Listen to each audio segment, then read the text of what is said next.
बिस्मिल्लाहिर्रहमानिर्रहीम। अस्सलाम वालेकुम स्टूडेंट। आज के लेक्चर में हम पढ़ने के लिए आ रहे हैं इलेक्ट्रोमैग्नेटिक इंडक्शन क्या होता है। अगर आपको याद हो तो पिछले लेक्चर में हम पिछले एक टॉपिक में पढ़ा था इलेक्ट्रोस्टैटिक इंडक्शन, ठीक है। और ये हमारे पास है इलेक्ट्रोमैग्नेटिक इंडक्शन, यानी कि हमने इंडक्शन मतलब हमने इंड्यूस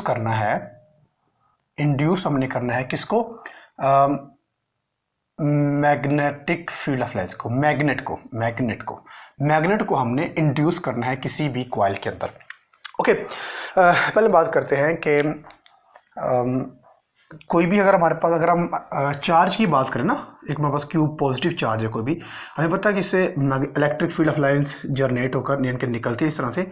यहाँ पर अगर हम कोई भी हम प्लेट रख दें तो जितनी इसमें से magnetic electric field of lines pass करेंगे, हम कहेंगे कि वो उसका फ्लक्स होता है, यानी कि इतनी इसके अंदर से लाइंस पास कर रही है। अगर हम बात करें मैग्नेट के अंदर, तो हमारे पास सपोज करते हैं कि मेरे पास एक बार मैग्नेट है, इस तरह से बार मैग्नेट है, इसका ये नॉर्थ पोल है और इसका ये साउथ पोल है। हमें पता है कि नॉर्थ पोल से electric field of lines generate होती हैं। तो मेरे पास मैं यहाँ पर एक प्लेट रख देता हूँ इस तरह से, ठीक है, और मैग्नेटिक फील्ड ऑफ लाइन्स यहाँ से जनरेट होंगी और यहाँ से पास करेंगी इस एरिया जो कि हमने यहाँ पर रखा हुआ है, ठीक है, इस तरह से। और बाकी जो होंगे वो इधर भी मूव करना शुरू कर देंगे ऐसे, ठीक हो गया, इस तरह से। ओके, हम ये मेरे पास है पिक्चर नंबर 1। मैं अब पिक्चर नंबर 2 यानी डायग्राम नंबर 2 बना देता हूँ। अब इस वाले केस में भी हम एक इसी तरह की डायग्राम बनाएंगे, लेकिन थोड़ी सी इसमें चेंजिंग ये होगी कि नॉर्थ और साउथ पोल दोनों सेम रहेंगे। यहाँ पर हम बनाएंगे एक, यही एरिया जो है मैं वो इस तरह बना देता हूँ, ठीक है। यानी कि जो पहले एक प्लेट हमने परपेंडिकुलर में रखी थी ना, अब वो मैं वर्टिकल रखी थी, अब मैं हॉरिजॉन्टल रख देता हूँ। अब इस चीज़ को हम देखें, ये मैग्नेटिक फील्ड ऑफ लाइन्स हैं इस तरह से, और ये इस तरह से, ठीक हो गया। ये पिक्चर नंबर 2 है, हमारे पास डायग्राम नंबर 2 है। अब इसमें देखें कि किस डायग्राम में 1 या 2, किस डायग्राम में मैग्नेटिक फील्ड ऑफ लाइन जो है, जो फील्ड ऑफ लाइन, जो लाइंस है, मैं इसको शॉर्ट फॉर्म में लाइंस कहूँगा, कि किस डायग्राम में लाइंस एरिया में से मैक्सिमम पास कर रही हैं।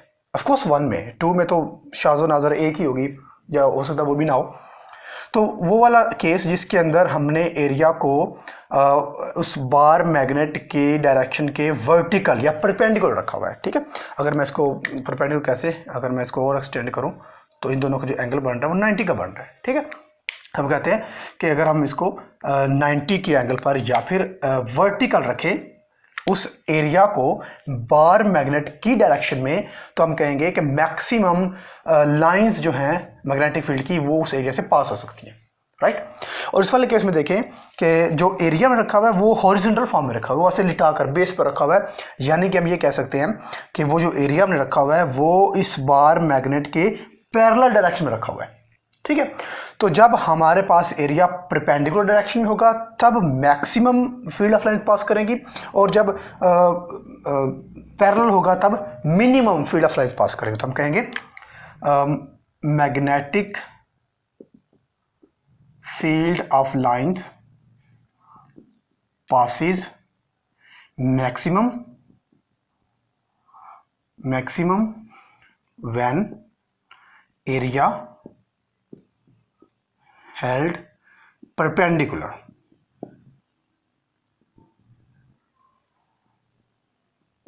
to the magnetic bar, या फिर perpendicular to the field of lines, ठीक हो गया। और इस वाले केस में क्या कहेंगे कि जो मैग्नेटिक फील्ड ऑफ लाइंस हैं पासिस मिनिमम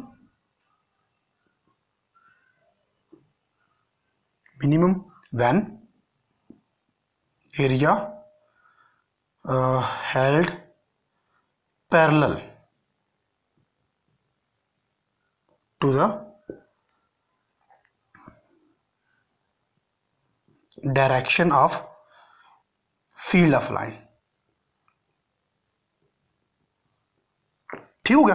तो ये हम कहेंगे कि मैक्सिमम कब होगा, जब area magnetic field of lines के परपेंडिकुलर होगा, और मिनिमम तब होगा, फील्ड ऑफ लाइन तब मिनिमम पास करेंगे जब वही एरिया मैग्नेटिक फील्ड के पैरेलल डायरेक्शन में होगा। क्लियर? ओके। उसके बाद हमारे पास है कि थोड़े से हमारे पास 2-3 एक्सपेरिमेंट हैं, मुझे इसको रेज करना पड़ेगा। चले नेक्स्ट एक्सपेरिमेंट करते हैं। ओके, हमें पता है कि जब हम किसी भी, सपोज करते हैं कि मेरे पास ना एक ये मैग्नेट बार है, ये नॉर्थ पोल है, ये साउथ पोल है, और हमारे पास एक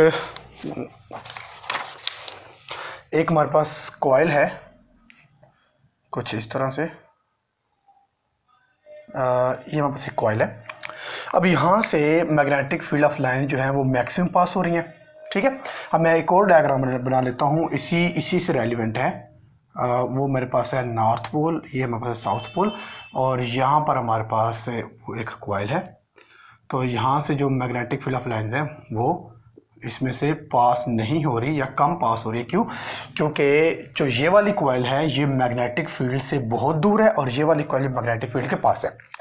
ओके, जिस तरह हम इसकी मोशन को, कभी इसको मैग्नेटिक फील्ड बार को कभी आगे मूव करवाएंगे, कभी पीछे मूव करवाएंगे, कभी आगे कभी पीछे, कभी आगे कभी पीछे, बिल्कुल इसी तरह से जिस तरह हम सपोज करते हैं कि मेरे पास ये एक बार मैग्नेट है, ये मेरे पास वो एरिया है।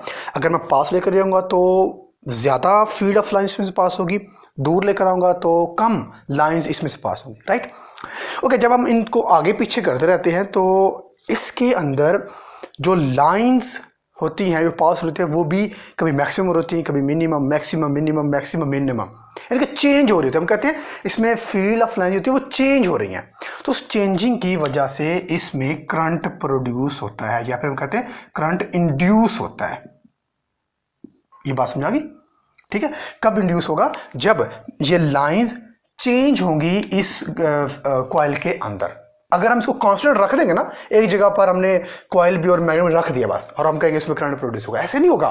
करंट तब प्रोड्यूस होगा जब यही फील्ड ऑफ लाइंस इस कॉइल में चेंज होती रहेगी, कभी ज़्यादा कभी कम, कभी ज़्यादा कभी कम। तो उस चेंज होने की वजह से इसमें करंट इंड्यूस होगा, याद रखना आपने। क्लियर? ओके, हमारे पास और भी कुछ इसके एक्सपेरिमेंट हैं कि हमारे पास एक हॉर्स शू मैग्नेट है, नॉर्थ पोल और साउथ पोल, और हमारे पास एक वायर है इस तरह से, और इस वायर को हम कनेक्ट कर देते हैं किसी भी गैल्वानोमीटर के साथ। ये हमारे पास गैल्वानोमीटर है। तो यहाँ से मैग्नेटिक फील्ड ऑफ लाइंस यहाँ से पास कर रहे हैं इस तरह से। पहले हम इसको भी हम मूव करवाते हैं इस फील्ड के अंदर। जैसे जैसे इसको मूवमेंट बढ़ती जाएगी, इसकी स्पीड बढ़ती जाएगी, वैसे वैसे इसमें भी जो हमारे पास रीडिंग शो होती है वो भी चेंज होती रहेगी, ज़्यादा बढ़ती रहेगी। क्लियर? ओके, अब हम है कि हमारे पास जो मैग्नेटिक फील्ड ऑफ लाइंस हैं वो ओके, अब हम बात करते हैं कि इलेक्ट्रोमैग्नेटिक इंडक्शन होता क्या, इसकी डेफिनेशन पर आ जाए। तो इलेक्ट्रोमैग्नेटिक इंडक्शन क्या होता है कि करंट को हमने इंड्यूस करवाना है बाय चेंजिंग। इलेक्ट्रोमैग्नेटिक इंडक्शन का मतलब होता है कि हमने करंट इंड्यूस करनी है, current induced in a coil, ठीक है, coil by changing magnetic field of lines. Magnetic field of lines को चेंज किए बगैर, जैसे कि मैंने बात की, कभी ज़्यादा कभी कम, चेंज करने से कॉइल के अंदर करंट का प्रोड्यूस होना, that's called electromagnetic induction. Clear? Okay, इसके हमारे पास डिफरेंट एक्सपेरिमेंट हैं। इसके बाद हमारे पास है कि एक और चीज़ याद रखनी है आपने कि जितनी जो ईएमएफ होता है, जो करंट, मैं इसको डायरेक्ट फॉर्म में कहता हूँ करंट। ओके, करंट इंड्यूस होगा मतलब ईएमएफ इंड्यूस होगा। ये मैंने ऑलरेडी पढ़ चुका है, ईएमएफ इलेक्ट्रोमोटिव फोर्स होती है। तो जो ईएमएफ इंड्यूस्ड होगी किसी भी कॉइल के अंदर, वो डायरेक्टली प्रोपोर्शनल होगा किसके? जितनी नंबर ऑफ लाइंस चेंज होंगी, ठीक है, इनके जितनी ज़्यादा इसमें चेंजिंग आ रही है ना, कभी कभी 10 पास हो रही है, कभी 2 पास हो रही है, तो कितना डिफरेंस आएगा 8 का। कभी 5 पास हो रही है, कभी 1 पास हो रही है, डिफरेंस कितना आएगा 4 का। तो जितना ज़्यादा डिफरेंस आता रहेगा ना, जितनी ज़्यादा स्पीडली चेंज होती रहेंगी, उतना ज़्यादा उसमें ईएमएफ इंड्यूस होगा, मतलब उतना ज़्यादा उसमें करंट इंड्यूस होगा। ठीक हो गया। इसको हम बोल देते हैं फैराडे लॉ, फैराडेज लॉ। तो फैराडेज लॉ क्या था? फैराडे ने ये कहा था कि जब हम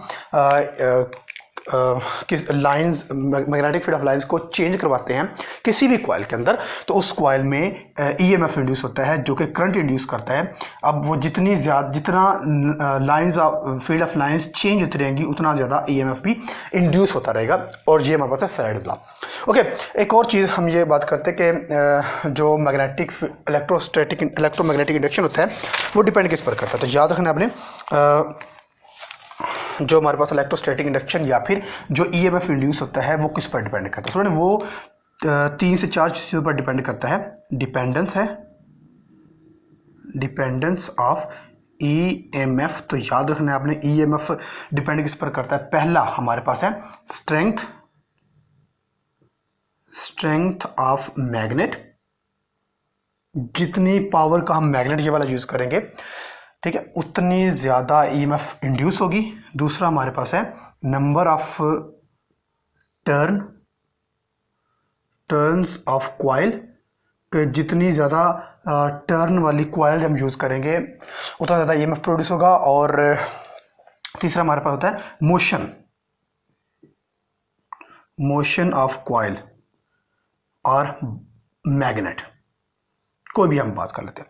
यानी कि देखिए, जितनी ज़्यादा स्पीडली हम इसकी मोशन को रखेंगे बाहर को, जितना ज़्यादा स्पीडली हम इन आउट करेंगे, उतनी ज़्यादा हमारे पास ईएमएफ प्रोड्यूस होगी। ठीक है, तो ईएमएफ हमारे पास जो इंड्यूस होती है किसी भी कॉइल के अंदर, वो डिपेंड करती है मैग्नेट की स्ट्रेंथ कितनी है, मैग्नेट कितना पावरफुल है, number of turns of coil कितनी है, और कितनी स्पीडली हम मैग्नेट को या फिर कॉइल को मूव करवा रहे हैं। Clear student? ये था हमारे पास फैराडे लॉ क्या होता है और इलेक्ट्रोमैग्नेटिक इंडक्शन क्या होता है। Thank you.